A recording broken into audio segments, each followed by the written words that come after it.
인사드리겠습니다. 저는 오늘 진행을 맡은 정서연입니다. 반갑습니다. 네, 저희가 매일 조찬 포럼으로 만났었는데요. 오늘은 이렇게 멋진 공간에서 이렇게 특별한 오후 시간에 만나게 되어서 느낌이 색다릅니다. 톨스토이가 이런 말을 했죠. 작은 변화가 일어날 때 진정한 삶을 살게 된다라고 말했는데요. 코로나 때문에 저희의 일상이 많이 달라졌는데요. 위기가 아니라 진정한 삶을 살게 되는 기회로 만들어 나가시길 바라겠습니다. 아마 오늘 이 시간 역시 그런 귀중한 기회가 될 거라고 생각합니다. 자, 그럼 여러분의 큰 박수와 함께 제220회 산학협동 포럼을 시작하겠습니다. 네, 고맙습니다. 이렇게 어려운 시기에 귀한 걸음 해주신 여러분께 진심으로 감사드립니다. 오늘의 행사는 원장님 인사말과 산학협동 포럼으로 진행하겠습니다. 먼저 산학협동 포럼을 든든하게 이끌어주고 계시는 분이시죠. 저희 차영훈 원장님의 인사 말씀을 듣겠습니다. 원장님을 힘찬 박수로 환영해 주시면 감사하겠습니다. 네, 반갑습니다. 차영훈입니다. 가을이 오는가 했더니 지금 어제 오늘 뭐 좀 아쉬운 것 같은지 상당히 생각보다는 더운 날씨입니다. 제가 이런 생각을 합니다. 우리 키우리의 항상 포럼이 한 달이 매주 그 셋째 주 수요일 날 이루어지고 있는데 기다려지는 그런 포럼인데 이 앞달, 이번 달 연이어서 이렇게 조금 아쉬움이 이렇게 대처를 못하고 하니까 뭔가 원장으로서 진행하는 저 입장으로서도 빠뜨리고 가는 그런 기분입니다. 그래서 상당히 좀 뭔가 허전한 마음을 좀 느끼고 또 가을을 맞이한 것 같네요. 사실 우리 김명수 원장님은 대한민국에서 노동법에서는 아주 대단한 분으로 그렇게 알고 있습니다. 관계에서 이렇게 강의가 그렇게 자주 있는 것도 아닌데 또 모시게 돼서 저희로서 영광이고 또 더더군다나 정식적인 우리 포럼 장소에서 많은 우리 회원들이 이런 좋은 강의를 함께 들었으면 얼마나 좋았을 텐데 아쉽게도 사실 이 오늘 모이신 분들이 김 원장님 이 관계에서는 아주 CEO로서는 대단하신 분들입니다. 그래서 사실 이렇게 알짜로 초청해서 이렇게 강의를 아마 이런 자리가 마련될 것 같습니다. 또한 우리 유동기 회장님이 이 장소를 4번 저희 키우리한테 제공을 하고 있습니다. 너무 감사합니다. 우리 유동기 회장님 아니신다마는 한번 박수 한번 네, 박수 한번 쳐드리죠. 또 이 장소에서 올해 처음으로 저희들이 성년이 되는 이 키우리의 문화예술 동아리가 얼마 전에 여기서 또 탄생된 곳입니다. 상당히 이 아사의 3층 이 장소가 뜻깊은 장소가 되어버린 거 있죠. 우리 키우리로서는. 어찌됐든, 좀 아쉬움은 있습니다만은, 임명수 선장님의 오늘 좋은 강의, 정말 멋진 강의를 이렇게 들으시고, 우리 함께 또 이 부분에서 같이 토론할 수 있는 이런 그 기회를 갖는다고 해서 저희들로서도 아주 기쁘게 생각하고 참 영광스럽습니다. 아무쪼록 좋은 강의 들으시고 많은 질문을 좀 해주신 것이 좋을 것 같습니다. 그렇게 해서 아마 오늘 강의가 알찬 강의가 됐으면 합니다. 감사합니다. 네, 원장님 감사합니다. 지난번 저희가 그 키우리 편집위원들 지난달 모임이 있었는데요. 그때 저희 박성수 초대 원장님께서 차영훈 원장님에 대해서 우리 차영훈 원장님이 지금 활동하고 계신 그 상황에서 키우리 르네상스 시대가 온 것 같다. 정말 그 리더십을 극찬을 하시더군요. 그래서 오늘 방금 이번 달이나 지난달 약간 아쉬운 부분이 있다라고 하셨지만 저는 오히려 이런 아쉬운 부분, 위기를 기회로 활용하시면서 많은 보이지 않는 데서 많은 애를 쓰시는 그런 부분에 있어서 감사함을 표현을 하고 싶습니다. 다시 한번 저희 박수 부탁드릴까요? 네, 원장님 고맙습니다. 자, 지금부터 제220회 산학협동 포럼을 시작하겠습니다. 오늘의 연사이신 김명수 원장님의 양력을 잠시 소개해드리겠습니다. 지금 들어오실 때 받으셨던 책 그 앞에 표지에 보시면 관련된 양력이 소개되어 있는데요. 제가 잠시만 소개를 해드릴게요. 원장님께서는 현재 한국노동경제연구원 원장님이시고요. 법학 박사이십니다. 노동법에 관한 책을 무려 100권 이상 저술할 정도로 왕성하게 활동하고 계십니다. 그리고 한국산업은행 노조위원장, 전국금융산업노동조합 중선위원장 등 풍부한 노동 현장 경험을 갖고 계신 노동정책 전문가이신데요. 성균관대학교 법학대학 개건교수, 중국 칭화대 CEO과정 지도교수, 그리고 한국금융연구원 전담교수, EBS 노동법 강의 전담교수 등 많은 대학과 기관에서 교육자로 일하셨습니다. 2003년 국가경제발전에 기여한 특별한 공로를 인정받아서 부총리 겸 재정경제부장관 표창을 받으셨고요. 2011년에는 대한민국 지도자 대상을 받으셨습니다. 정말 아까 저희 차영원 원장님께서도 모시기 힘든 분이라고 하셨는데 저희가 이력만 봐도 충분히 그게 느껴지는 것 같습니다. 자, 오늘은 노동법 4.0과 노동정책의 배신이란 주제로 강연을 해주실 텐데요. 저희 김명수 원장님을 무대로 모시겠습니다. 뜨거운 박수로 환영해 주시면 감사하겠습니다.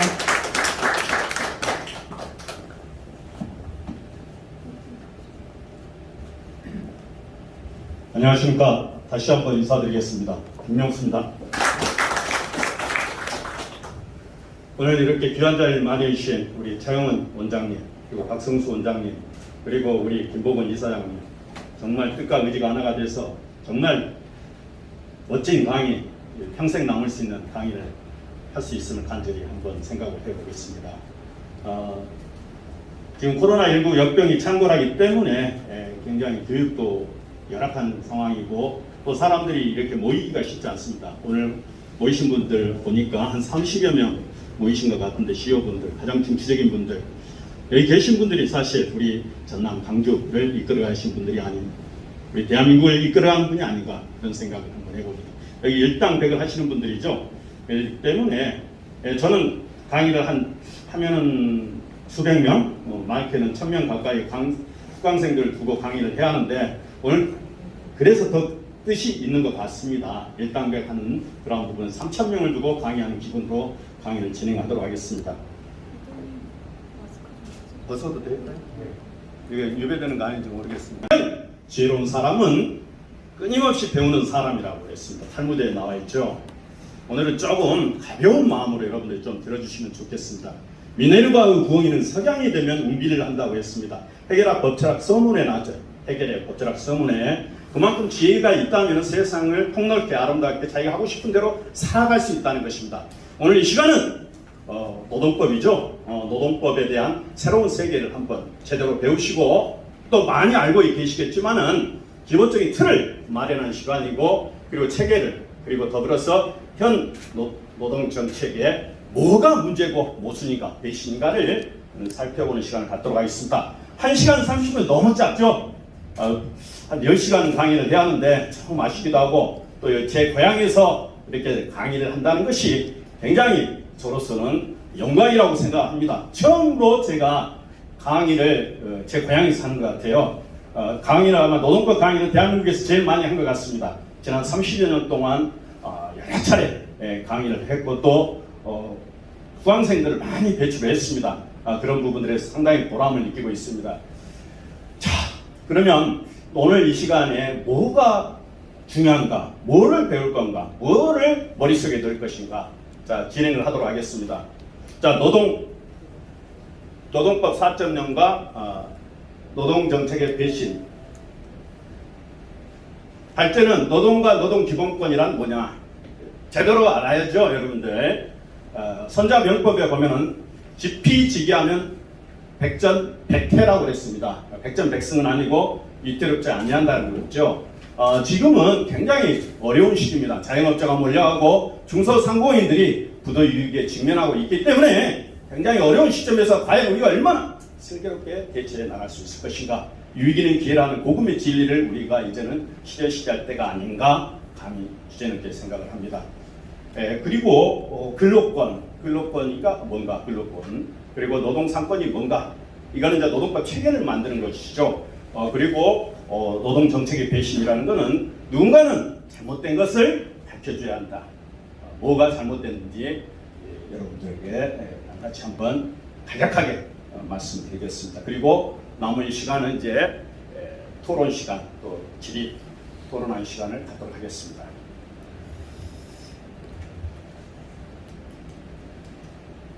오늘 강사는 누구인가? 여러분들이 정말 귀중한 시간입니다. 한 2시간, 이것도 교통까지 생각하면 한 5시간, 오후 한나절까지 있기 때문에 그 귀중한 시간을 함부로 낭비할 수는 없는 것이죠. 그래서 오늘 강사는 제대로 된 강사, 여러분들이 뭔가를 남겨줄 수 있는 강사, 그런 강사야만이 오늘 이 자리에 의미가 있다고 봅니다. 부족하지만 김명수를 다시 한번 찾아주시면 고맙겠습니다. 네이버가 됐든 뭐가 됐든. 그래서 이 강사 정도면 들을 만한 가치가 있다. 그래서 끝까지 이 자리를 지켜주시면 고맙겠습니다. 그리고 수강태에도 갖춰야 할 것이 있습니다. 무슨 일을 하든지 간에 보는 눈이 굉장히 중요한 거죠. 시선을 저한테 집중을 해주셔야 합니다. 제일 먼저 시력을 정확히 봐야 합니다. 내가 저 강사가 누군지 어떤 사람인지 볼 수 있는 힘을 시력이라고 그러죠. 시력. 그리고 어떤 분야에서 어떤 범위 내에서 그만한 강의할 능력과 자질 역량이 갖추고 있느냐를 시야를 봐야 합니다. 어떻게 보고 있느냐. 그 다음에 이제 중요한 게 뭐냐? 시각이죠. 시각이 굉장히 중요합니다. 어제 제가 이제 강남역 사거리에 보니까 프랭카드가 6개, 9개가 쳐져 있더라고요. 깜짝 놀랐어요. 붉은 글씨로. 뭐라고 써있냐면은 이건희, 이재용을 구속하라. 그래가지고 3명이 사망을 했다. 이게 재해로. 죽인 거를 거기에 각성하고 구속시켜라. 이렇게 이제 프랭카드를 빨간 글씨로 굉장히 이게 조금 가슴이 안 좋더라고요. 보니까 지나가면서. 근데 이제 여기서 보면 어떤 시각으로 보냐. 내가 노동자적인 시각으로 봤을 때는 착취하는 대상. 저분들은 아주 우리에게서 정말 위험 인물들이다. 우리의 생존권을 박탈시키는 그런 사업주고 사용자다. 그렇게 생각을 하고, 한편으로는 이게 대한민국 경제를 살리고 먹여 살리는 사람들 아니냐. 그런데 왜 저렇게 하지? 이해가 안 된다. 시각이 다르기 때문에 그렇죠. 근데 오늘 이 강의도 마찬가지로 어떤 시각으로 어떻게 사용자적 입장, 노동자적 입장, 어떤 시각으로 보느냐에 따라 달라지는 거죠. 그래서 정답은 없어요. 제가 여러분들 앞에 강의를 하면서 아무리 강의를 해도 여러분들 머릿속에 시각이, 마인드가 이미 뿌리 깊게 박혀 있으면 보수, 진보, 좌우로 박혀 있으면 안 되는 거예요. 흔들리지 않는다는 것입니다. 그래서 시각을 좀 교정을 한번 해보시고, 가장 중요한 시선입니다. 내가 어디에다가 집중과 선택할 것인가. 내가 뭐 하는 사람이냐. 첫째, 난 노동자냐, 사업주냐, 기업가냐. 그러면 사업주, 기업가답게 포인트를 집중해서 강의를 들으셔야 돼요. 저는 객관적으로 강의를 하려고 합니다. 노동자 편도 아니고 사업주 편도 아니고. 그래야지 여러분들이 제대로 평가할 수 있고, 그걸 그 지식을 습득해 가면서 사업장에서 제대로 노동정책, 여러분들이 노사관계를 원활하게 펼쳐갈 수 있지 않는가.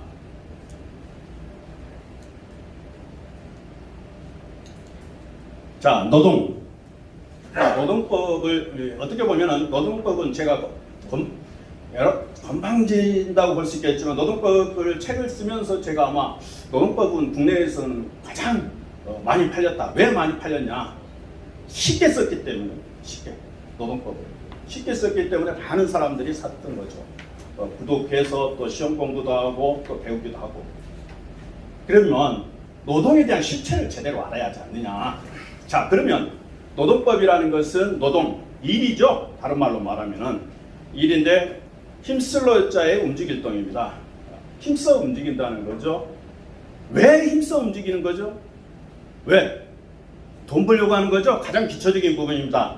제가 여러분들 다시 말씀드립니다. 제 강의는 세 가지 테마로, 첫째, 노동법에 대해서 역사를 좀 알아야 합니다. 여러분들 노동법을 알아야지, 역사를 알아야지 제대로 보는 시야가 생기는 거고, 두 번째는 노동법 체계를 스스로가 만들어가야 하는 것이고, 세 번째는 보는 그 지식의 틀을 만들어서 정책도 비판할 수 있고 제대로 보는 눈을 가질 수 있다는 것이, 시선을 집중할 수 있다는 거죠.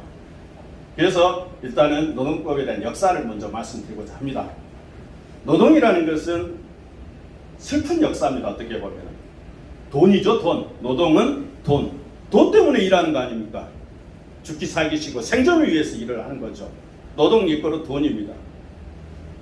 우리가 실적으로 노동이라는 개념이 언제 시작이 됐느냐, 발생이 됐느냐, 연원을 따져보면 우리 고대 노예제 사회 시대부터, 원시 시대부터 시작된 것은 사실입니다만은, 우리가 노동법사적인 시각에서 봤을 때는 1769년 산업혁명, 즉 제임스 와트가 증기기관을 발명하면서부터 노동이 시작이 됐다고 해도 과언이 아닙니다. 역사적으로 법적인 측면에서 봤을 때.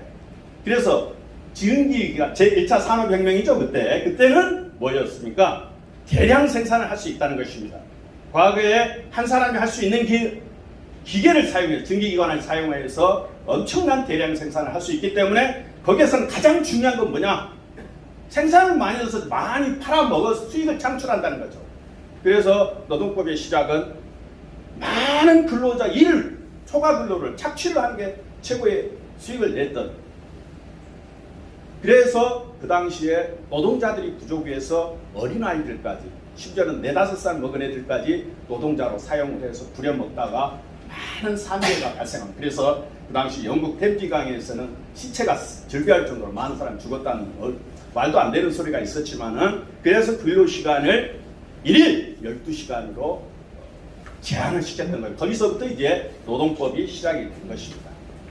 그 증기기관을 발반으로 해가지고 세계 역사적으로 모든 나라가 이제는 엄청나게 발전하는 거, 선진국으로, 공업 선진국으로 발전하는데, 가장 대표적인 나라가 바로 미국이죠. 미국에 가면은 증기기관차라고 있죠. 증기기관차. 다시 말하면 증기기관을 열을 가해를 해가지고 재련법으로 이렇게 철을 늘릴 수가 있다는 것입니다. 그래서 철로를 만들죠. 세계사적으로 굉장히 교통혁명을 일으켜서 어디든지 다 갈 수 있게끔 만들어준 것이죠. 그리고 또 심지어 행로만 가는 게 아니라 위로도 고층 빌딩이 그전에는 5층 이상 설립할 수가 없었어요. 만들 수가 없었죠. 근데 이제 철로 이어가니까 100층까지 가는 거죠. 여러분 기억나시죠? 뉴욕의 빌딩들이 100층, 그 당시에 다 1930년대, 다 20년대에 세워졌던 것입니다. 그런데 문제는 뭐냐? 그렇게 교통 세계적으로 이렇게 발전을 했지만은 노동자들이 없었다는 겁니다. 제대로 된 노동자들이, 미국의 경우에 있어서는. 그래서 그때 미국에서는 노동자들이 절실히 필요했기 때문에, 자, 지금은 우리는 공산주의에 살고 있으니까 자본주의에 살고 있습니다. 자본주의. 맞습니다. 자본주의죠. 자본주의라는 게 무슨 말이냐면은 돈이 주인인 이념을 가지고 있는 사회랍니다. 돈이면 다 되는 거예요. 돈이면.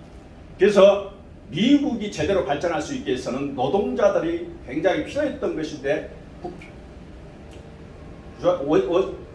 보스턴, 뉴욕, 필라델피아, 볼티먼, 리치먼드, 워싱턴 이쪽 보면은 그 상공지역에는 노동자들이 없어요. 인디안들밖에 없어요. 인디안들은 복수심에 불타죠. 자기들이 침략을 했기 때문에. 그래서 미국에서 가장 핫 이슈가 뭐냐? 남부에 있는 못 갔다는 노예들을 노동자로 전환시키는 게 굉장히 필요했다는 것이죠. 그래서 머리를 썼습니다. 자본가 계급들의 대표적인 체이스 은행, 맨하탄 은행이 가장 우리가 마음대로 조종할 수 있는 사람을 대통령으로 만들자. 그래서 그 당시에 9번 떨어진 도저히 대통령이 될 수 없는 사람을 대통령으로 만들었죠. 그분이 이제 미국에서 가장 위대한 대통령 누구죠? 그렇죠. 에브라함 링컨. 거기서 탄생이 된 겁니다. 조종을 쉽게 할 수 있기 때문에. 16대 대통령 맞습니다. 그래서 이 대통령이 아주 올곧은 사람이죠. 정직한 사람입니다.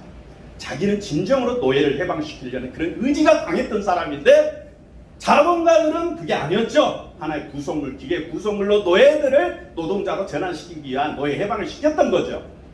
그랬는데 결국에는 링컨이 말을 안 들었기 때문에 이제 제거를 당했죠.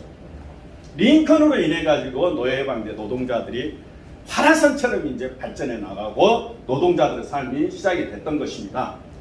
그런데 이제 그 당시 노동자들은 착취 절대 아니죠. 근데 그 당시는 그랬어요. 그래서 노동자들이 이제 일을 해서 이제 열심히 해가지고 일주일 내내 그때는 15시간씩 일했어. 지금하고 비교가 안 되죠. 그런데 빵 한 조각, 술 한 잔 먹을 수 있는 여유도 없었고 먹고 살기 힘들어. 여러분 폭탄주 아시죠? 네. 폭탄주 어디서 나온 줄 아세요? 한국. 딩동댕 아닙니다. 한국에서 나온 게 아니고 미국에서 도저히 여기서 살고 싶지 않다. 그냥 그것이 속된 말 전라도 말로 뒤지고 싶다. 아 세상이 싫다. 그래가지고 있는 거 없는 거 알코올 있죠. 다 섞어가요. 이거 하나 먹으면은 안 취하니까 그거 다 섞어가지고 먹고 그냥 뻗어버리고 그냥 죽어버리고 싶은 그런 노동자들의 절규들이 있었습니다. 아이고. 그래서 1886년 5월 1일 여러분 노동절 아시죠? 해이마켓 광장에서 근로자들이여 단결하라, 노동자들이여 단결하라. 거기서 이제 처음으로 파업을 하게 되는 것입니다. 단체 행동권을. 그러면 어떻게 우리 공장 가동시킬 수 있어요, 없어요? 안 되죠. 부도나게 되는데. 그래서 경찰 군인들을 시켜가지고 그 파업에 참여했던 사람들을 해산을 시키라고 합니다. 그런데 노동자들은 머리가 영악하죠. 영리해요. 그래서 어린 소년들을 앞에 앉히고 보통 우리가 투쟁을 하면 여러분 투쟁합시다. 당규 투쟁 막 이렇게 하면은 다 가버려요. 그러니까 노동자들도 쇼도 하고 가수도 부르고 재밌게 해야지 사람들이 그래도 오랫동안 또 같이 또 우애도 나눌 수 있는 거니까 또 이제 행사도 하고 재밌게 코미디언도 부르고 개그맨도 부르고 가수 다 불러요.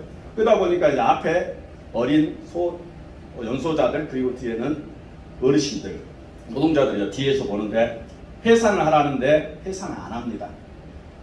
그러면 셋만에 총을 쏘겠다. 보통 그렇죠. 1, 2, 3 쏘죠. 근데 1, 2까지 가는데 차마 못 쓰는 거예요.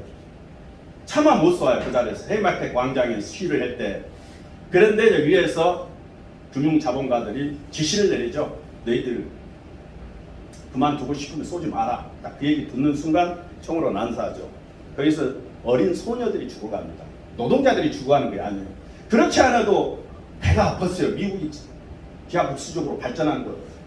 우리가 그러잖아요. 배고픈 거 참아도 뭐 남 잘 되는 거 못 참잖아요. 그죠? 마찬가지로 유럽에서는 이런 야만 국가가 있느냐. 미국을 굉장히 혹평을 했어요. 그러다 보니까 그때 유럽에서는 정치를 다 이끌어가는 어느 나라였냐면 프로시아, 독일이죠. 프로이센. 비스마르크의 주최하에서 국제노동회의를 개최해서 노동기본권을 보장하자. 노동기본권을 보장하자는데 그때는 열강이 식민지 쟁탈전이 있어가지고 노동하고 아무간에 쇼만 한 거예요. 쇼만 하다가 언제 제대로 노동권이 제대로 발을 잡느냐. 1919년 아시죠? 독일이 패망한 날. 패망한 날 아시죠? 원래 왜 패망을 했습니까? 유럽에서 영국, 프랑스와 독일, 오스트리아 싸움에서 끝까지 또 싸움이 끝나질 않았어요. 그런데 구세주가 나타나죠. 우리 유대인들 지배하는 나라가 어느 나라죠? 미국이죠. 미국이 개입해서 가볍게 제압을 합니다. 그래서 미국의 천하가 그때부터 시작이 되는 거죠. 자본주의. 끝없이 펼쳐질 것이다. 그래서 이제 그 와중에서 사회주의가 발전하면서 이제 주인 없는 국가다 보니까 노동권, 노동상권이 있어요. 단결, 단체, 결석, 단체 행동권, 그리고 근로권을 처음으로 헌법에 규정을 합니다. 와이마르 헌법 들어보셨죠? 그리고 아이엘오 기구를 그때 만듭니다. 창설합니다. 윌슨의 제안에서 제대로 된 삶을 강구하자 해가지고 자 미국이 기하급수적으로 세상을 지배할 정도로 발전할 거라고 생각을 했는데 자본주의는 꺾이게 되죠. 한번 여러분 그 루즈벨트 대통령에 있어서 공항, 경제공항이라는 거 알죠? 경제공항이 왜 발생했냐면은 미국의 유타주에 은행이 있었어요. 조그마한 은행이 있었는데 한 자본가가 돈을 100억을 넣었는데 그 돈을 보통 지금 기준일로 해가지고 몇 프로는 예금을 드러나야 합니다. 근데 다 수표로 발행을 해버렸어요. 그래서 이제 본인이 은행에서 다 대출을 해줘 버리니까 본인이 수표를 발행하니까 돈이 없으니까 어떻게 부도 날 수밖에 없죠. 부도라는 게 조금 있으면 보면 알건 IMF 때 이게 도미노라고 그러죠. 하나가 굳어나면 두두두두두 다 굳어나는 겁니다. 내가 아무리 견실한 회사라도 제가 IMF 때 직접 제가 경험을 했기 때문에 제가 IMF 때 직접 영업일본부에서 심사를 했어요. 많은 기업이 굳어났는데 그게 하나의 기업이 아무리 잘한다 하더라도 한쪽이 무너지면 다 무너지게 돼요. 그게 도미노 현상. 그때 이제 제 기억으로는 이제 밤잠을 설쳐가면서 수조원 때 돈을 여신을 지급함으로써 이제 나름대로 경제를 활성화시키는데 갱생시키는데 제가 조금은 기여는 했지만은 그 당시에도 마찬가지로 무너질 때 구세주가 나타나요. 누가? 히틀러가 나타나죠. 전쟁을 일으켜가지고. 그래서 미국이 살아난 겁니다. 고도 위기에서. 미국은 아주 어떻게 보면 행운이 있는 대단한 나라라고 볼 수 있겠죠. 자, 그래서 이제 오늘날까지 이제 노동법이 이렇게 발전해가고 있죠. 그러면 세계사적으로 보면은 엄청난 많은 투쟁과 갈등 속에서 노동법이 발전해왔죠. 그런데 중요한 거는 지피지기하면 백전백패라고 해서 우리나라도 봐야 하잖아요. 우리나라는 그러면 어떻게 노동법이 발전했느냐 한번 살펴보세요. 우리나라 재벌들이 지금까지 이끌어가고 있습니다. 20년대, 30년대 재벌이 지금도 재벌입니다. 왜? 그대로 이어갔기 때문에 이승만 정권 때 20억 정도 미국 운정에 받았어요, 돈을. 그때 받은 회사들이 많죠. 조선방적도 시작해서 뭐 두산 뭐 해가지고 그 회사들을 누구한테 다 거기에 있던 부역자들한테 다 분할을 해줬어요. 다 분할해주니까 그분들은 뿌리 깊은 나무는 바람이 아님일세. 아님일세. 그래서 지금까지도 재벌에서 벗어나지 않고 있어요. 3번 재벌은 영원한 재벌이고 대한민국 경제를 지배를 한다는 것입니다. 제가 조금 소리를 강하게 지르는 거는 졸리는 분이 있기 때문에 저는 성격상 제 당에 졸으신 분은 안 돼요. 졸으신 분이 많아요. 지금 졸 때가 됐어요. 아주 피곤할 때니까. 그래서 단 재벌을 형성하면서 부도가 안 난 재벌이 있었죠. 대우 김우중, STX 강덕수, 그렇죠? 한보철강에 정태수 좋습니다. 다 어떻게 됐어 지금? 다 안 됐어. 다 부도났죠. 네. 왜? 뿌리가 없으니까. 너무 일제 시대부터 뿌리 깊어야 돼요. 삼성 현대가 오늘날 이렇게 발전은 일제 시대부터 굳건하게 다졌기 때문에 가능했던 겁니다. 사람들은 잘 몰라요. 물론 이제 좀 카카오나 이제 네이버가 이제 갑작스럽게 4차 산업이잖아요. 지금 메타버스 초월하는 세상 제4차 산업혁명 AI 혁명으로 해서 이게 달라졌어요. 트렌드가 이제는 이제 다르니까 이제 다른 재벌들이 나올 수 있다는 기회이자 또 위기라고 볼 수 있겠죠. 그러면 우리 노동법적으로 왜 우리나라 노동법이 만들어졌느냐? 우리가 언제 중앙정부가 설립됐죠? 1948년 맞습니다. 1948년 이승만이 국회에서 됐죠. 근데 50년 뭐가 발생해요? 유교가 발생을 하죠. 유교가. 근데 대통령 임기가 얼마 안 남았단 말이죠. 근데 국회에서 선거를 하면 백전백패죠. 이승만은 영리한 분이시죠. 그렇기 때문에 어떻게 돼요? 직선제로 돌려버려야죠. 그렇죠? 직선제를 돌리려면 어떻게 해요? 다 반대를 한다. 국회의원이 직선제를. 근데 자유당을 창당합니다. 50년. 노동자들, 서민들을 위한 당을 만들겠다. 왜? 다 서민들 노동자들이 뭡니까? 표. 잘 들으세요. 자유당이 가장 빈약하고 나약하고 어려운 사람들로 구성된 게 자유당이에요. 잘 모르고 알고 있는 사람이 있어요. 지금. 이 흐름을 왜 그 사람들에게 중심으로 해야 그 사람들에게 꿈과 희망을 줬냐. 이승만 왜 줬겠어요? 표들라고. 그렇죠. 맞습니다. 지금도 마찬가지입니다. 표. 그래서 직선제로 돌립니다. 그거를 뭐라냐? 내각제로 하면서 내각제 좋은 거 국민의원 소추권이라든가 발제권 막 만들어 섭섭을 완전 혼합을 해요. 그러니까 대통령은 대통령이 하는데 내각제까지 다 짬뽕을 하다 보니까 이게 제대로 운영이 됩니까? 그게 뭐냐? 발제 개헌이랍니다. 50년. 전쟁 중에 만들었어요. 전쟁. 그래가지고 대통령이 당선됩니다. 직선제로. 그리고 나서 또 노동자들 그럼 선물 주라. 우리가 다 지지했지 않았냐? 우리한테 노동자들한테 선물을 달라. 그래서 여러분 민법이 언제 만들어졌는지 아세요? 가장 중요한 게 민법이자 우리나라의 법률관에서 제일 중요한 국민들을 통제하고 규제할 수 있고 같이 나눌 수 있는 국민들을 위한 법이 최고의 법이 뭐예요? 민법이죠. 민법에서 다 시작도 민법으로 끝나는 거예요. 그래서 민법 하나만 보면은 뭐 형법, 헌법, 노동법, 행정법 다 합쳐도 안 돼요. 민법 하나만 공략을 해도 뭐 법은 한 50% 이상 나게 된다는 거죠. 다 민법에서 파생됐기 때문에 민법이 언제 만들어졌냐면 1958년에 만들었습니다. 근데 뭐가 급하길래 1953년 전쟁 중에 6.25 전쟁 중에 3월 15일 날 노동법을 만듭니다. 그때 만든 입법한 분이 이제 그 전진한 의원님이 그때는 노동법을 제대로 아는 사람이 있었느냐? 한번 생각을 해보세요. 없다. 그래서 일본 노동법을 다 베꼈었어요. 토시 하나도 안 틀리고. 그래서 이거만 너무 하니까 일본법을 베낀 태가 나니까 미국발 좀 버터내는 애들을 불러가지고 미국도 법을 또 가져옵니다. 테프트 하틀리법을 또 베껴요. 베끼다 보니까 아예 엉터리 짬뽕 돼버렸죠. 엉터리. 그때 여러분 잘 아시죠? 이익균정권이 있습니다. 이익균정권. 우리가 수익을 창출하면 노동자와 사용자는 같이 나눠 먹자. 헌법의 명문으로 규정이 되어 있죠. 대단한 법이죠. 사회주의 입법으로서. 서로 공정공생하자. 아주 이상적인 법이죠.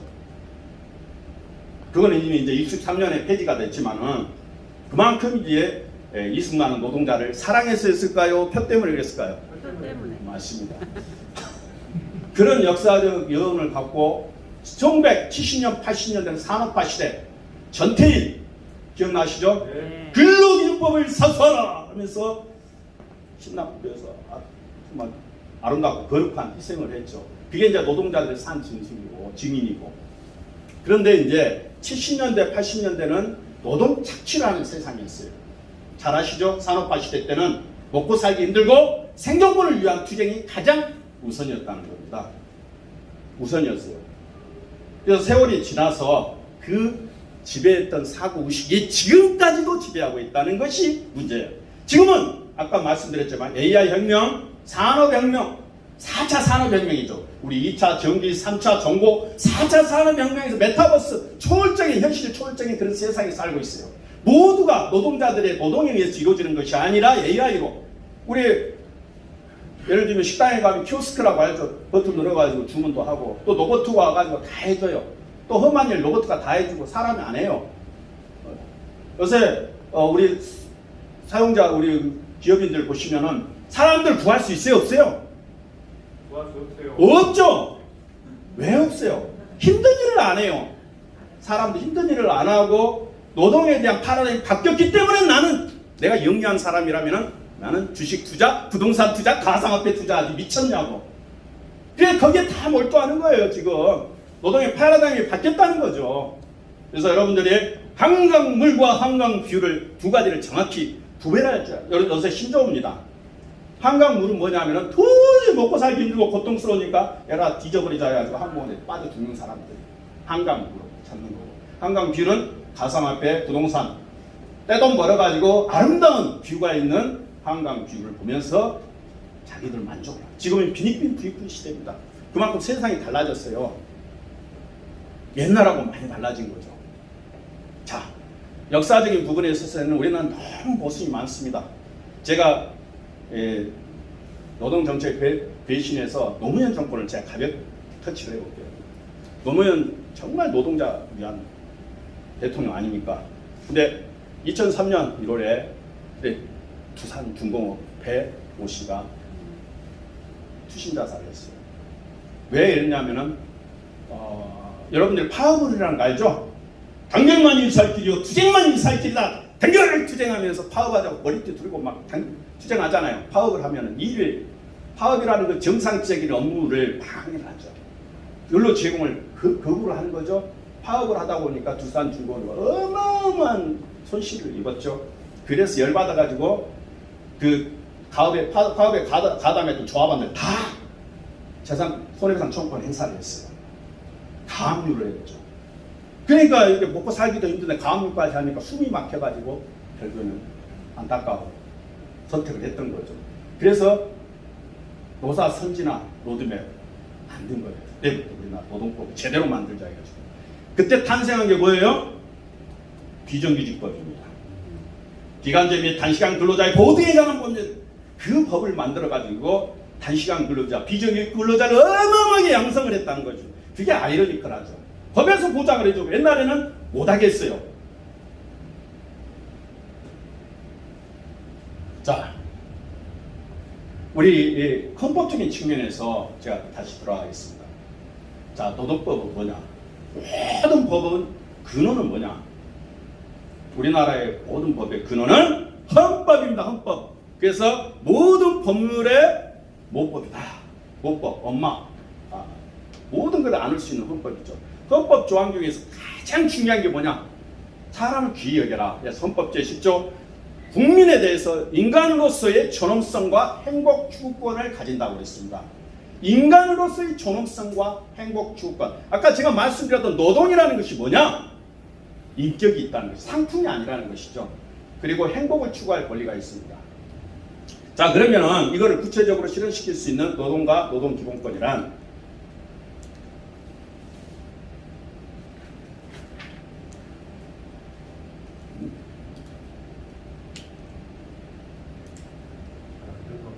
잘 안 되네요. 그냥 넣지 하겠습니다. 근로권 나옵니다. 네, 근로권. 자, 근로권하고 이제 이게 보죠. 인간다운 생활할 권리, 인간으로서의 존엄성과 행복을 추구할 권리를 가진다. 자, 인간으로서의 존엄성. 인간으로의 존엄성을 가지려면은 최저한의 근로조건이 보장이 돼야지 인간으로서의 존엄성을 유지할 수 있다는 것이죠. 여러분들이 노동에 대해 착취가 되고 돈이 없다면 제대로 살아갈 수가 있겠습니까? 요새 있잖아요. 코로나19 역병이 창궐함에 따라서 자영업자들, 중소상공인들 죽어간답니다. 말을 못하고 있고 이제 한계에 도달했다는 거죠. 그것을 국가에서 보장해 줘야 할 의무가 10조에 있다는 것이죠. 그래서 근로권이라는 것은 근로할 수 있는 권리, 일할 수 있는 권리, 그리고 취업 청구권을 다 보장을 해줘야 한다. 우리가 가장 중요한 게 뭐냐? 근로기준법입니다. 근로기준법 잘 아시죠? 사용자로서의 가져야 할 근로기준법에 대한 정확한 숙지가 중요합니다. 이제부터는. 자, 우리 근로기준법에는 여러 가지 조항이 있지만은 여러분들이 특히 주의할 것, 그리고 새로 개정된 법률에 대해서 간단하게 이번 스크린하도록 하겠습니다. 근로기준법에서 최근에 가장 문제가 되는 게 뭐였어요? 근로시간이죠? 주 52시간. 주 52시간 그 근로기준법. 주 52시간이라는 거는 우리 OECD 국가의 가장 장시간 노동에 시달린 나라가 멕시코하고 우리나라였기 때문에 그래서 52시간을 규제를 했었는데 이걸 위반하면은 3년 이하의 징역과 3천만 원 이하의 벌금에 처하도록 되어 있어요. 일주 40시간 그리고 초과할 수 있는 시간이 12시간입니다. 그런데 우리 노동자들이 어떻게 과거에는 일을 했냐면은 일주일을 5일로 봤어요. 월, 화, 수, 목, 금. 이게 뭐죠? 40시간. 그 다음에 토, 일. 이건 별개로 봤어요. 별개로. 그렇기 때문에 그 전에 40시간 플러스 몇 시간, 12시간에서 52시간 가능한데 토, 일, 주말은 별도로 봤기 때문에 52시간 플러스 16시간. 그걸 총 몇 시간 가능했죠? 52 플러스 16시간 하면은 68시간까지 가능했죠. 근데 52시간을 줄어들어 보니까 월급이 얼마나 줄어들어 버렸냐면은 30%에서 마이너스 50%까지 줄어들죠. 왜 그러냐면은 우리 근로기준법 55조에 보면은 주휴일 근로수당이 있어요. 또 뭐가 있냐면 연장 근로수당이 있어요. 또 야간 근로수당이 있어요. 그러면 우리가 야간 근로, 연장 근로, 휴일 근로 하면은 몇 프로를 더 줘야 돼요? 150%. 그러면 내가 통상임금 100%에서 150%면 얼마죠? 250%를 받아요. 그렇게 했던 근로자들의 근로시간을 규제를 시켜버리니까 어떻게 되죠? 노동자들 입장에서는 안오미가 오는 거죠. 멘붕이 와버려요. 노동자들이 못 살아요. 아니, 사용자가 문제가 아니라 사용자들이 문제가 아니라 노동자들이 돌아버려요. 그러니까 대리운전 뭐 이것저것 이중 취업을 할 수밖에 없는 현실이 된 거예요. 그리고 이제 사용자 입장에서는 단순 노동만 계속 일을 해야지 돈을 벌 수 있는 수입 구조가 되는데 돈을 갑자기 근로를 중단시켜버리면 어떻게 돼요? 수익을 창출할 수, 구동할 수밖에 없는 거죠. 또 IT 업종이라든가 금융업종, 미국 다우 거기하고 같이 관련된 업종들 보면은 전부 밤에 이루어져요. 정상적인 것도 시간이 이루어지는 게 아니고 그걸 갖다는 단도직입적으로 획일적으로 그렇게 한다는 게 얼마나 노동자와 사용자에게 부담을 주는 것인가. 그게 문제가 되는 거죠. 그래서 이제 최근에 이제 뭐 최저 근로조건 해가지고 최저임금이라는 얘기가 많이 나오고 있죠. 최저임금. 최저임금에 대해서 어떻게 생각하십니까? 자, 최저임금이라는 것은 뭐냐? 우리가 86년에 최저임금법을 제정을 했을 때는 사회안전망, 법의 사각지대에 놓여있는 노동자들에 대한 최소한의 생존권을 보장해 주기 위해서 최저임금제를 강제적으로 시행을 하고 위반한 자에 대해서는 3년 이하의 징역에 처하도록 되어 있죠. 그렇죠. 위반한 자들이 형사처벌을 해요. 그런데 이 정권은 뭘 보냐면은 최저임금제를 소득주도 성장론으로 인해가지고 최저임금론 가지고 경제성장은 많이 안 돼요. 주객이 전도된 거죠. 그러니까 제대로 사고의식을 갖고 이게 최저임금이라는 게 적정임금을 말하는 것이 됐어요. 최저임금이라는 최저생활을 위해서 국가에서 지키지 않은 자들에 대해 형사처벌을 해주는데 이게 최저임금이 아니라 적정임금이 됐어요. 자, 구체적으로 한번 들어가 볼까요? 8,720원이죠, 금년도. 그럼 8,720원만 시간당 시급을 주니까? 그게 아니죠. 뭐가 있어요? 주일 근로수당이 있죠? 55조에. 네, 주요수당. 주일 근로수당. 또 뭐가 있어요? 60조에 연차 유급휴가수당. 그 다음에 또 뭐 있어요? 그리고 입법 34조 퇴직급여 보장법에 퇴직급여 있죠. 그것만 얼마예요? 2,000원이 넘습니다. 2,400원 될 거예요 아마. 그것만 해도 12,000원이 넘는다는 거죠. 그러면 그걸로 끝나는 게 아니죠. 국가에서 부담해야 할 거를 사용자한테 부담시킨 게 있어요. 자, 고용보험료, 의료보험, 국민건강보험료, 의료보험료, 또 뭐 있어요? 연금보험료, 국민연금보험료, 산재보험료. 그거 합치면은 한 13,700원 정도. 그러면 시간당 하면서 그 회사를, 아니, 큰 회사는 아무 상관없어요. 공기업이나 이런 데는. 근데 조그만 회사들은 과연 버틸 수 있겠어요? 특히 편의점 같은 경우. 그게 다 알바생 다 잘라버리잖아요. 그러면 안 주려면 어떻게 하냐? 내가 최저임금 8,720원을 주고 싶다. 그것만 주고 싶다 하면은 우리가 법에 근로기준법 18조 3항에 보면 이런 내용이 있어요. 상시 근로자 중에서 주 소중 근로 15시간 미만인 일하는 자는 퇴직금 주일 연차 주지 않아도 돼요. 그러니까 3시간만 일을 지키고 그냥 잘라버리는 거예요. 3시간씩만. 하루 일주일에 15시간 일 못하도록. 그러니까 가정적인 그 실업자들이 발생할 수밖에 없는 거죠. 누가 그걸 버텨요? 그리고 또 지역마다 또 달라요. 예를 들면 서울 같은 경우 3.3제곱미터 한 평당 수익이 얼마 나오냐면 매출이 한 3,900원, 4,000원 나와요. 서울 같은 경우 편의점 같은 경우. 그런데 대구 경북 지역 2,000원 나옵니다. 더블로 나와요. 지역별로 달라요. 또 업종별로 여러분들이 알겠지만 단순 업종이 아니라 IT 업종이나 요새 뜨는 업종 있잖아요. 4차 산업에 힘입어가지고 메타버스 타가지고 막 뜨는 업종, 네이버, 카카오 이런데 걔들은 뭐 시간당 뭐 5만원, 10만원씩 막 받죠. 근데 뭐 단순 노동하는 식당에서 일하는, 편의점에서 일하는 사람들은 8,000원 하는 것도 쉽지 않죠.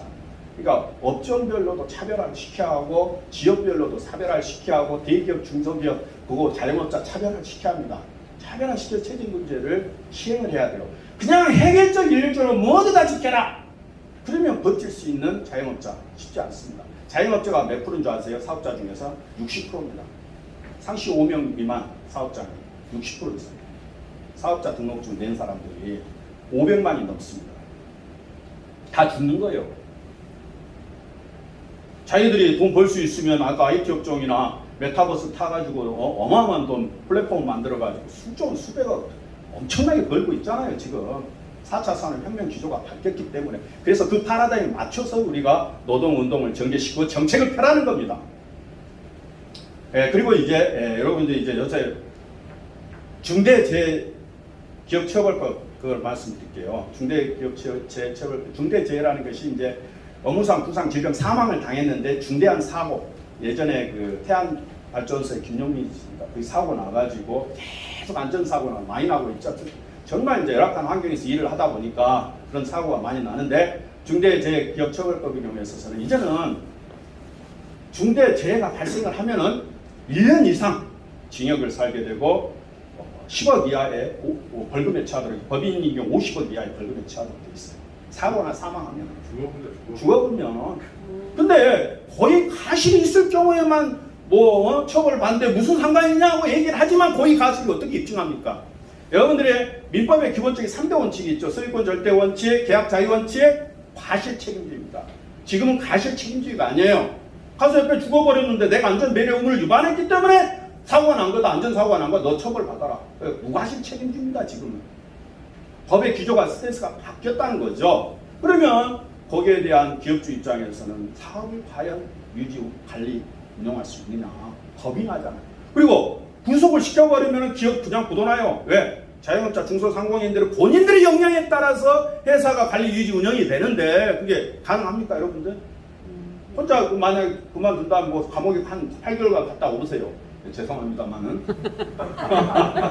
회사 그만 굳어놔버려요.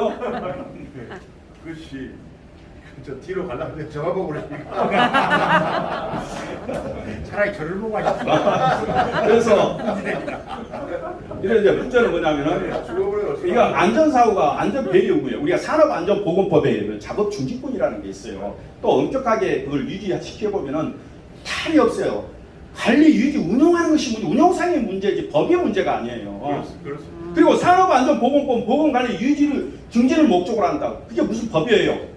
산업안전보건법이 되려면 근로자의 생명 건강을 우선으로 보장함을 목적으로 한다 해야지, 국가 정책에 따르는 것을 목적으로 한 것은 그건 엉터리 법이라는 거죠. 그래서 특히 이 법이 문제가 되면은 우리가 한 80% 이상이 상시 50명 미만 사업장이에요. 내년 1월 27일 날 이게 시행이 되는데 바로 시행하는 것이 아니라 또 3년을 유예를 시켰어요. 이게 뭐 하는 거죠? 그리고 상시 5명 미만이 30% 이상 사업장입니다.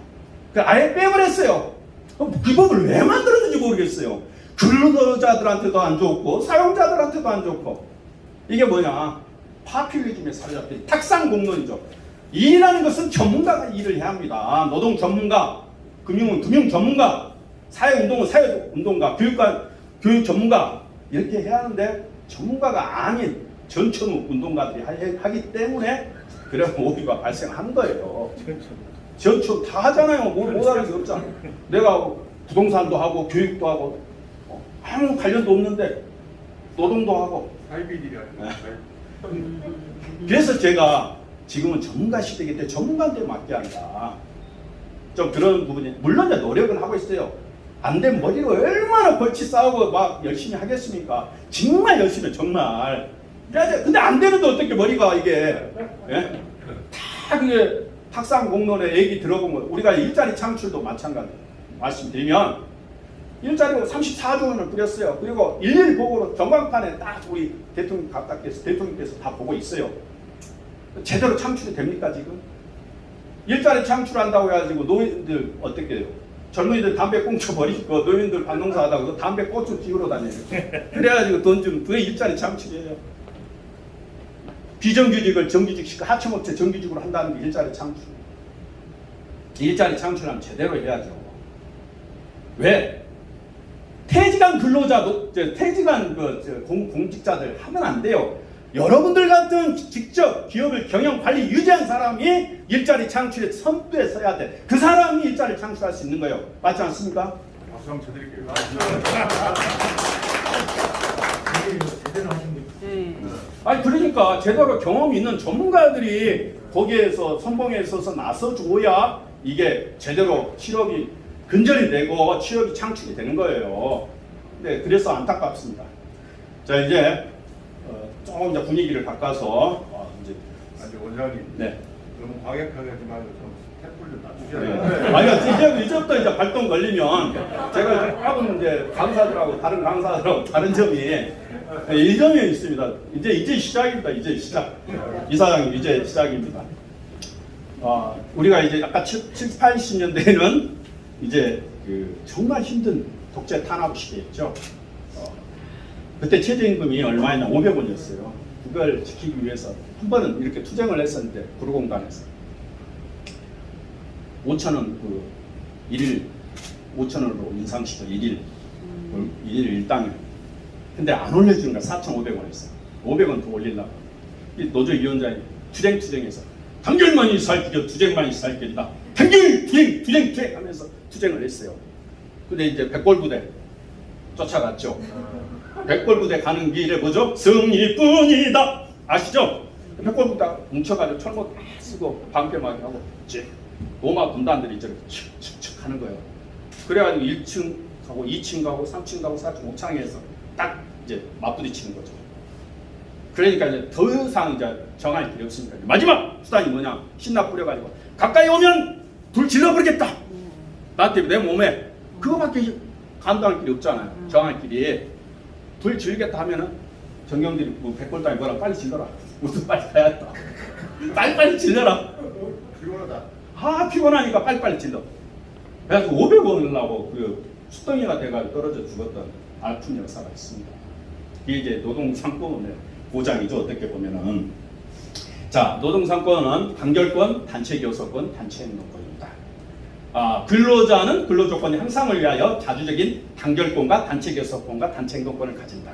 아까 제가 역사적으로 왜 역사 얘기를 했냐면은 역사를 알아야 우리가 현재를 알고 미래를 개선 보완시킬 수 있다는 것입니다. 그래서 역사를 아까 얘기했죠. 왜 노동법이 우리나라가 엉터리 노동법이냐. 처음부터 제대로 전문가가 안 했기 때문에 그래요. 세상에 이들이야 막 전쟁이 일어나는데 거기에서 전쟁 싸우는데 노동법을 만든 경우가 어디 있어요? 왜 만들었어요? 표 때문에. 맞습니다. 이게 안 되는 거예요. 미국처럼 처음부터 1776년 미국 독립선언할 때부터 그 원칙이 지켜져야 돼요. 내가 그 특정인을 욕하는 게 아니고 비난하려는 게 아니고 이런 역사적인 한 번 얘기했잖아요. 앞단추를 잘못 깨다 보니까 이게 엉터리가 돼버린 거예요. 노동자들도 힘들고 사용자들도 힘들고 다 지금 힘든 상황입니다. 그래서 이제 우리가 이제 단결권 노동자한테는 피곤해 죽겠다 많이 연락이 와요. 근데 여러분 노동자와 근로자 차이점은 아십니까? 계속 나 노동자로 했다 근로자로 했다. 그러니까 정확하게 여러분 이번 시간에 구별을 해주셔야 합니다. 제가 처음 구별을 했습니다. 국내에서.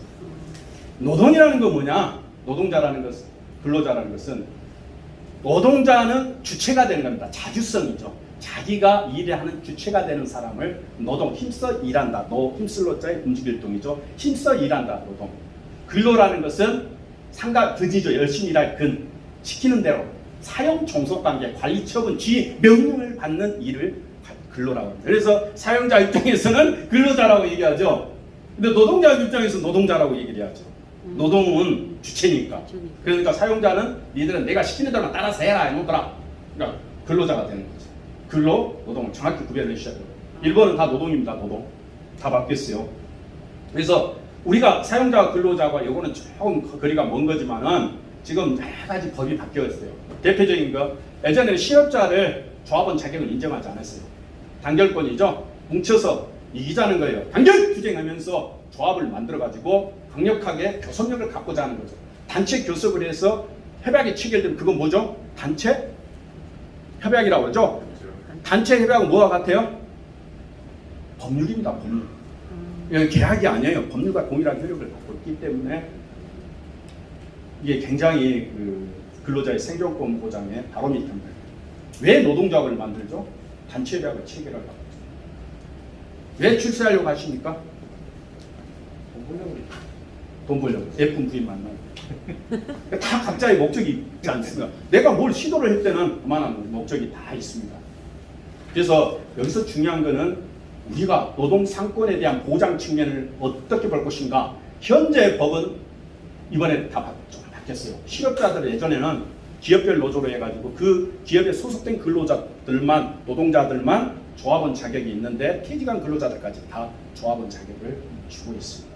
그리고 단체 계약 유효기간 2년이 아니라 3년으로 변경이 됐어요. 자, 여러분들 예전에 그 아까 배달호 씨가 순직했다고 그랬죠?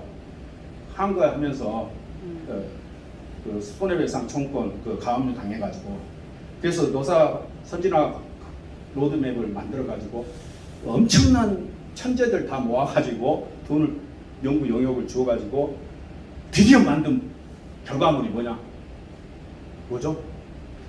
해고 협의 통지를 60일, 50일로 바꾼 거 그거밖에 없어요. 그리고 또 뭘 바꿨냐면은 해고, 그러니까 우리가 근로기준법 23조법 이런 내용이 있어요. 사용자는 근로자에 대해서 정당한 사유 없이 해고, 휴직, 전직, 감봉 그 밖에 증거를 하지 못한다. 그 밖에 증거를 하지 못한다. 그리고 정당한 사유 없이 해고를 하면 어떻게 되느냐? 5년 이하의 징역에 처해요. 근데 그 규정을 삭제를 했어요. 그 규정을 삭제를 하고 대신 이제 돈으로 떼어라. 금전 보상. 그걸 개정을 한 거예요. 그러니까 실적으로 아무 결과물 그러면 가압류에 대한 손해상 처분 행사했을 때 그 결과에 대해서 근로자, 노동자나 사용자에게 보탬이 되는 게 뭐가 있냐? 모르겠다? 그 노사학의 선진화 입법이 그겁니다. 이게 안 돼요, 이게. 많이 방법이 있음에도 불구하고 서로 브레인스토밍 하면서도 못 찾아요. 왜? 전문가들이 없다고 합니다. 말로만. 그래서 노동 현장에서 실질적으로 경험하는 사람과 그리고 노동 이론을 배운 사람과 같이 전맥을 시키면서 해야 하는데 그게 안 되는 거예요. 이쪽은 소련 말이고 이건 미국 말을 해버리니까 뭔 말인지 모르는 거죠. 그게 우리 노동의 현실이라는 겁니다. 저는 이런 오늘날 그 노동정책의 배신이라는 그 테마로서 여러분들에게 이제 책을 만들고 또 이제 이 부분에 대해서 좀 알리고 싶다. 누군가는 한 사람은 좀 얘기를 해줘야 하지 않느냐. 이제 그런 측면에서 제가 이제 접근에 들어간 것입니다만은 그러나 이제 앞으로도 이제 어마어마한 노동법적인 그 변화가 있을 겁니다. 그런데 지혜롭게 슬기롭게 우리가 대처해 나가야지 과거의 투쟁지향적인 운동지향적인 그런 사고의식을 가지고 노동 역사를 이끌어가서는 안 된다는 것입니다. 우리 하나하나 우리가 최근에도 여러분 두 가지 성희롱 있죠? 성희롱에 대해서 아세요? 직장 내에서 성희롱하는 경우가 있어요. 사업주가 근로자를 대상으로 네. 직장 내에서 자기의 신분을 이용을 해가지고 고용 환경을 악화시키거나 근로자의 그 고통을 주는 거, 심리의 고통을 주는 경우 네. 성희롱을 하죠. 네, 많이 성희롱 당했어요? 네, 당해봤어요. 그러면 성희롱 행위자에 대해서 처벌 규정이 있어요, 없어요? 있어요. 없어요. 없어요? 있어요. 없어요. 직장 내 성희롱 행위자에 대해서 처벌 규정이 없어요. 단지 사업주만 과태료 맞게 돼 있어요. 1,000만 원. 법이. 근데 직장 내 괴롭힘법 아시죠? 네. 최근에 개정이 됐어요. 최근에 신설이 됐어요. 그것도 여러분들 잘 알아시대요. 자기의 업무의 지위를 이용해 가지고 업무의 정상적인 적정 범위를 벗어나 가지고 신체적, 육체적 고통을 주는 자들, 고용 환경을 악화시키는 자에 대해서는 또 처벌 규정이 있어요, 없어요? 증거가 있어요. 증거 다 만들면 되죠. 처벌 규정이 있어요, 없어요? 없어요. 3년 이하의 징역 3천만 원의 벌금에 처벌될 수 있어요, 그거는. 그러니까 법이 안 맞아. 자, 있어요. 우리 성희롱법을 만든 분이 누구세요? 누구실까? 우리 보면 법에 이런 규정이 있어요. 저기 그 경찰 그분? 누구시죠? 그 이름 누구더라? 우리 그 남녀 고용 평등 및 일가정 양육 지원에 관한 법률이 있어요. 네. 여기 해설을 썼어. 법조문 있잖아요. 법제 우리가 근로기준법이면 근로기준법, 민법이 하는데 법을 남녀 고용 평등 및 일가정 양육 지원에 관한 법률 해설을 썼던. 그러니까 그만큼 안 되는 거예요, 머리가. 그냥 남녀 고용 평등법으로 하면 되잖아요. 그죠? 그 법을 만든 단초를 제공했던 분이 우리 존경하는 박원순 변호사님이십니다. 서울대 우조교 사건으로. 그래서 그 규정이 나온 거예요. 근데 그건 10년이 지나서도 아직까지 처벌 규정이 없다는 것은 상당히 문제가 있지요. 맞아요. 그리고 특히 직장 내 짜증나. 괴롭힘법은 진짜 이거 조심해야 해요. 네. 이게 코에 걸면 코걸이고 귀에 걸면 귀걸이기 때문에 여차 잘못했다가는 쇠고랑차는 순간이고 망신당하는 성희롱 못지않게 그렇죠. 그러니까 최근에 개정 법률을 놓고 봤을 때도 우리가 그런 법률을 좀 알아야죠. 알지 못하고서는 안 된다는 거죠. 그리고 또 회사가 또 부도나는 경우가 있죠. 그럴 때 근로자가 어떻게 보호를 받아요? 그러다 경우 자, 우리는 기본적으로 이거부터 먼저 여러분들 봐주셔야 돼요. 자, 노동법의 가장 중요한 법은 근로기준법입니다. 근로기준법은 어떤 법이냐? 근로자들의 근로 조건의 최저 기준을 다룬 겁니다. 예를 들면 일일 40시간이면 35시간, 30시간에도 상관없어요. 근데 40시간 초과하면 문제가 돼요. 일일 8시간, 일주 40시간 초과하면. 만약에 예를 들면 올 하수 15시간, 15시간, 올 하회 15시간, 15시간 이러면 법 위반한 겁니까? 아닙니까? 일주일에 30시간 일했을 때. 이건 아니겠죠. 왜 위반이 아니죠? 일주일이니까. 아, 그렇죠. 일주일에 40시간 이내니까 위반이 아니죠. 네. 근데 일일 몇 시간을 했어요? 15시간이죠? 네. 그럼 일일 8시간 위반한 거야, 아니요? 위반한 거죠. 아. 형사처벌 받아야죠. 8시. 그러니까 법을 정확히 알아야 돼요. 우리가 다 그냥 설렁설렁 알게 되면은 당하게 돼 있어요. 보면은 우리가 같은 법률이지만은 그래서 이런 재반 여건들에 대해서 사업을 하시는 참 진짜 어려워요. 왜? 근로기준법 최저 기준이 아니에요. 적정 기준이라는 거죠. 적정 기준이기 때문에 사업하는 사람들이 힘들어요. 처음에 어떻게 해서 만들었다고 그랬어요? 우리 노동법 1953년 민법은 58년에 만들었는데 상법은 60년에 만들었어요. 그렇죠. 표 때문에죠. 표. 그러니까 세계에서 가장 좋은 입법은 다 꽂아는 거예요. 니들 나 당선을 시켜주면 다 해줄게. 그게 당선된 거 아니에요. 누가? 직선제로 해서 간선제로는 안 되니까 직선제로 니들이 나를 지지해주면 내가 다 만들어주겠다. 그래서 노동법을 전쟁 중에 전후의 실체를 넘어 앞으로 막 구워가는데 노동법 땅땅땅 되는 거예요. 거기에서 오늘날까지 이게 딱 대충 얽혀 있는 거예요. 그래서 벗어날 수가 없는 거죠. 노동법은 이제 개선이 돼야 합니다. 거기에 맞게 플렉서블하게 탄력적으로 각각 개개인의 구성원에 맞게. 이제는 집단화 시대가 아니에요. 개별화 시대예요. 아까도 말씀드렸지만 제가 예전에 강의할 때는 수천 명 놓고 강의를 했어요. 수백 명, 수천 명. 근데 지금은 30명 넘으면 안 되잖아요. 오늘 또 보면은. 그래서 세계의 역사는 코로나로 시작이 코로나로 끝나. 비포와 코로나, 애프터 코로나. 비포와 코로나하고 지금 애프터 코로나.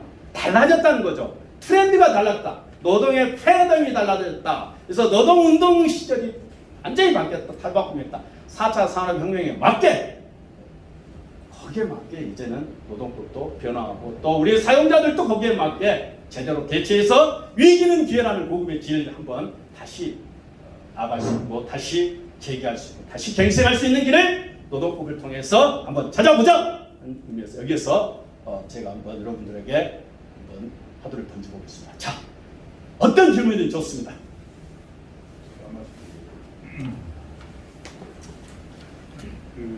조금 전에 근로기준법 말씀하셨고 최저임금 말씀하셨는데 제 개인적인 생각은 이걸 아니 그냥 제가 이거 아셔야 그래도 4년 하니까. 아니 근데 이게 아시죠? 저 들리십니까? 안 들려.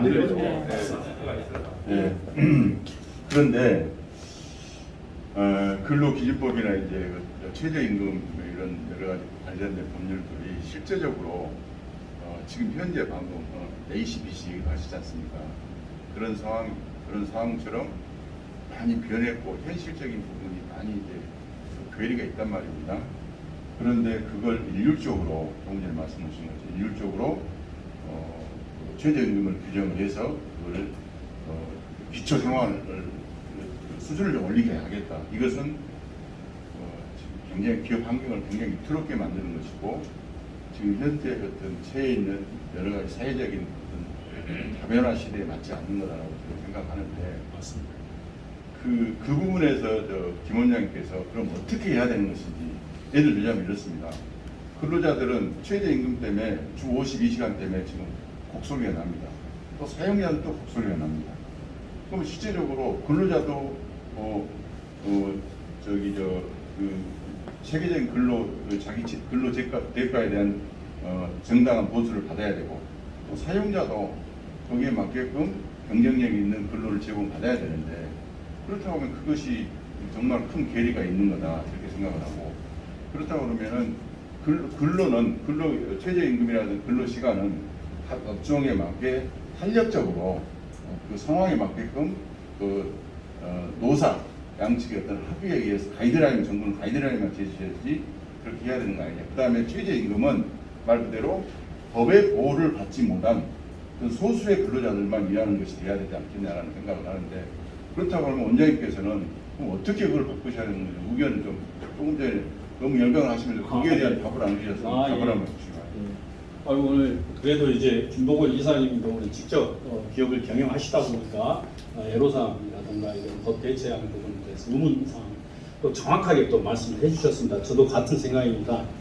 최저임금이라는 것은 사회 안정화, 법의 사각지대 놓여 있는 근로자, 노동자들의 생존을 위한 법입니다.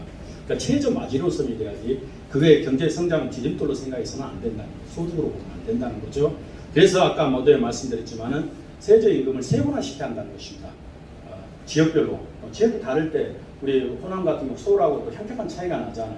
매출이라든가 이런 수익 구조도 그렇기 때문에 지역의 평균을 내 가지고 최저임금에 대한 마지노선을 만들고 또 마찬가지로 업종별로 다르잖아요. 네이버나 카카오나 이게 플랫폼 만든 쪽은 어마어마한 돈을 떼도 보면 쿠팡 같은 경우가 있었어요. 다 쓸어요. 물 먹는 하마처럼.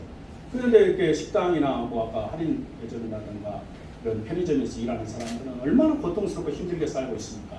알바하면서 죽지 못해 살고 있어요. 그렇기 때문에 그 부분에 대해서도 업종별로 세분화 시켜가지고 마찬가지로 예를 들면은 카카오나 네이버는 뭐 최저임금 5만 원 하더라도 상관없어요. 근데 우리 그 단순 업종들에 있어서는 꼭 8,700원 만 원으로 해야 하느냐?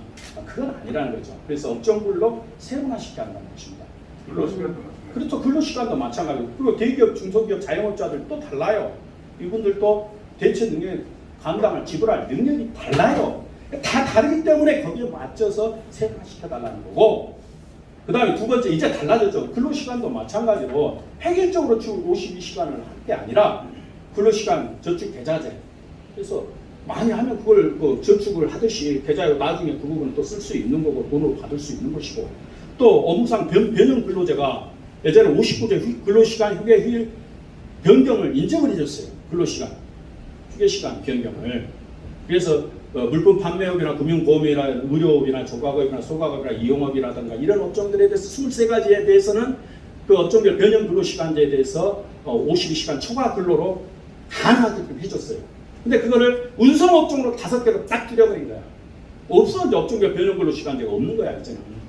그리고 이제 플렉서블한 그 근로시간제가 많습니다. 탄력적 근로시간제, 또 선택적 근로시간제, 재량 근로제, 인가 근로제 이런 부분들을 좀 활성화시켜가지고 근로자 대표나 좀 서로가 합의를 해가지고 하면은 좀 더 유동적으로 우리가 원하는 근로시간을 정착시킬 수 있다는 것이죠.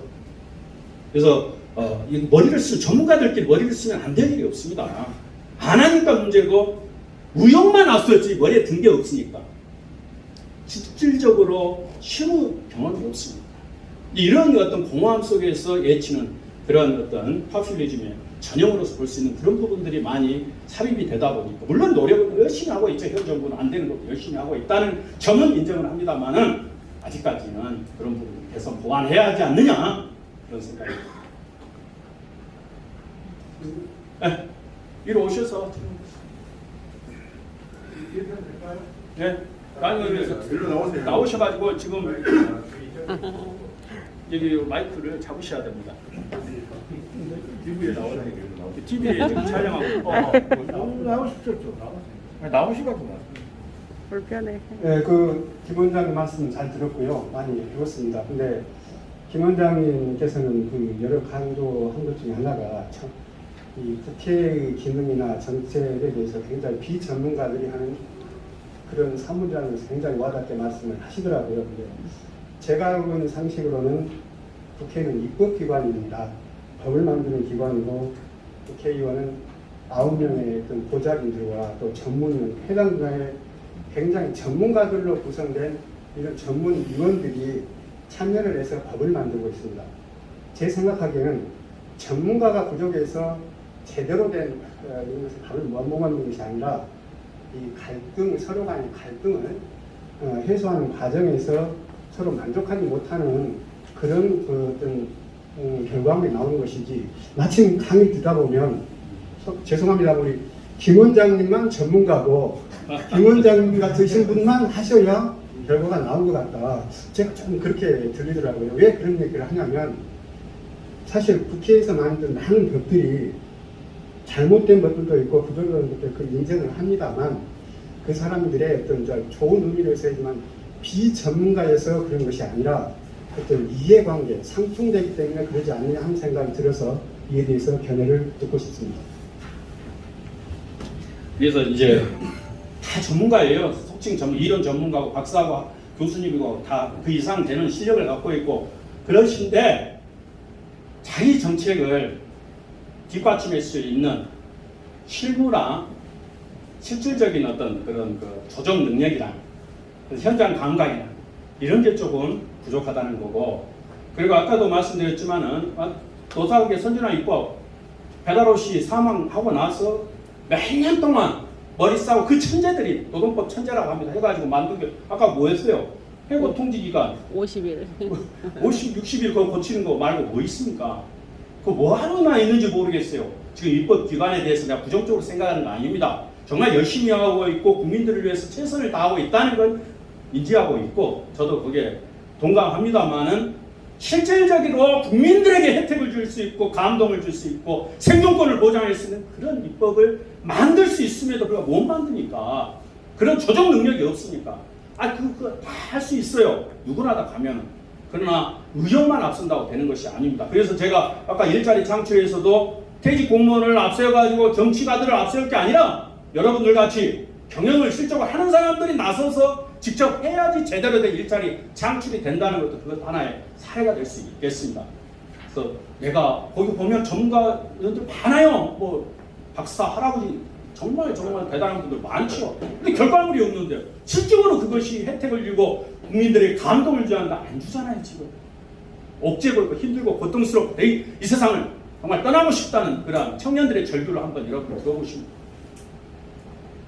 말은 앞서 이런 법은 정말 많이 만들어. 왜 법을 만든지 모르겠어요. 그거를 국민 세금 낭비하면서 그냥 이대로 있는 법만 가지고 잘 관리 운영하면 됩니다. 법 개정할 필요 없어요. 운영상의 문제죠.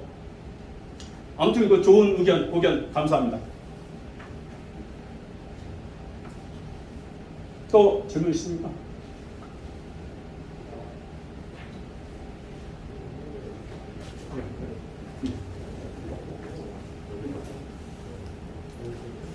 머리가 아프네. 네? 머리가 아프네. 정말 이 노사관계 문제가 엄청나게 힘들고 어려운 말입니다.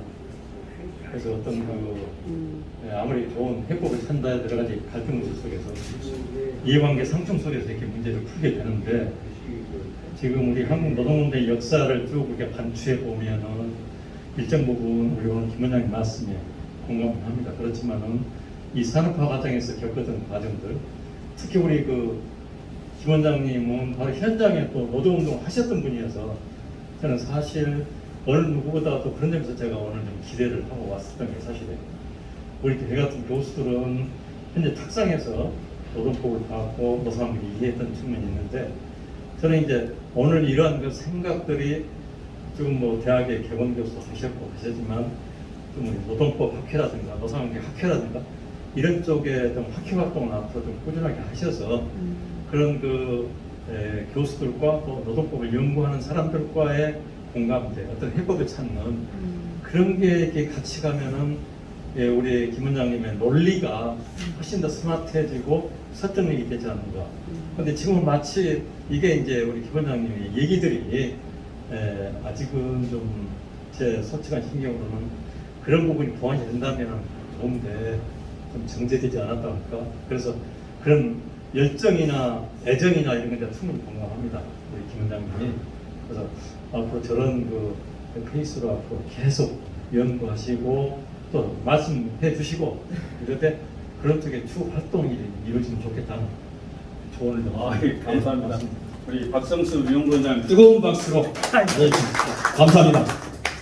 좋은 말씀입니다. 앞으로 저도 우리 박성수 원장님의 뜻에 따라서 나름대로 노동 법학회고 비교 법학회고 활동을 하겠습니다. 근데 이제 이게 하다 보니까 아까도 제가 첫 시간에 말씀드렸지만 시각을 어떻게 두느냐.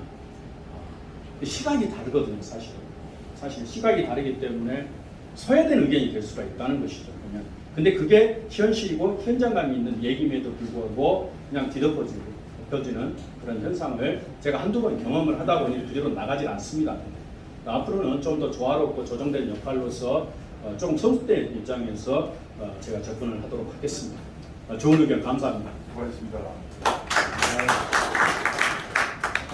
이제 질문 없습니까?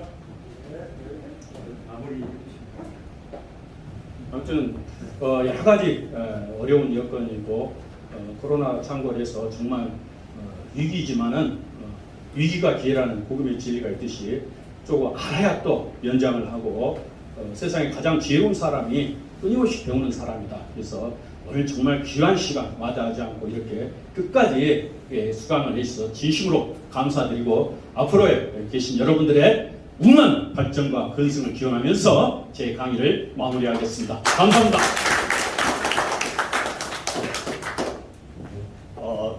조금 전에 제가 빠뜨렸는데요. 오늘 배부해드린 책은 사실 우리 유동기 회장님께서 이 책을 1000권을 구입하셨답니다. 1000권을 구입해서 오늘 이렇게 배부하고 또 다른 분한테 이렇게 광주에서 좀 이런 노동법에 대해서 참조하시라고 이렇게 해서 아마 개인적으로 이렇게 구입한 책을 구입을 해주신 것 같아요. 어찌됐든 다시 한번 또 원장님이나 유동기 회장님에 대해서 감사의 박수 한번 보내주시면 좋겠습니다.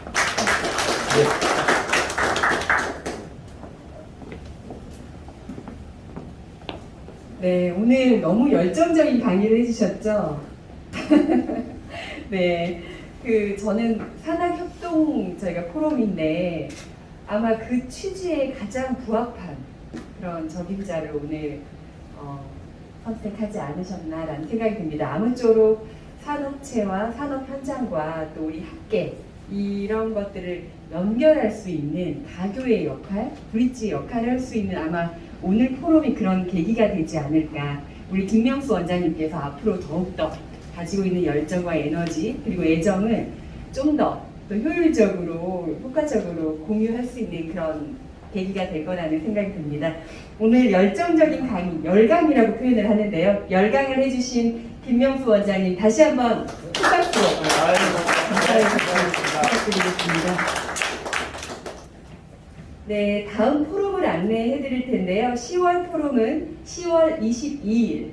원래 저희가 매주 셋째 주 수요일에 만났었는데요. 10월에는 금요일에 만납니다. 네, 금요일 날 강진군청에서 영호남 합동 포럼이 진행될 예정입니다. 여러분의 많은 관심과 참석 부탁드립니다. 그리고 오늘 행사를 위해서 DK 주식회사 그리고 에듀에이 컴퍼니에서 협찬을 해주셨고요. 아까 조금 전에 우리 차용훈 원장님께서도 말씀해 주셨지만 유동기 회장님께서 이렇게 멋진 근사한 공간과 이렇게 책을 여러분들께 선물로 주셨습니다. 다시 한번 감사의 박수 부탁드립니다. 자, 오늘의 마지막 순서인데요. 기념사진 촬영을 하겠습니다. 모두 앞으로 나와주시기 바랍니다.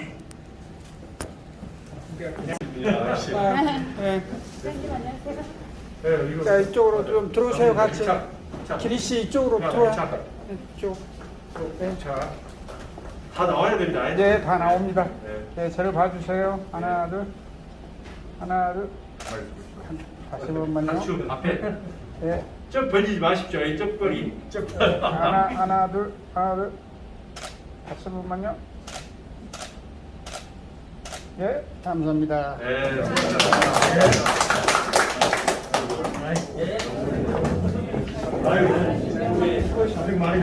네, 이상으로 제290회 산학협동 포럼을 모두 마치겠습니다. 저는 지금까지 진행을 맡은 정서연이었습니다. 여러분 고맙습니다. 안녕히 돌아가세요.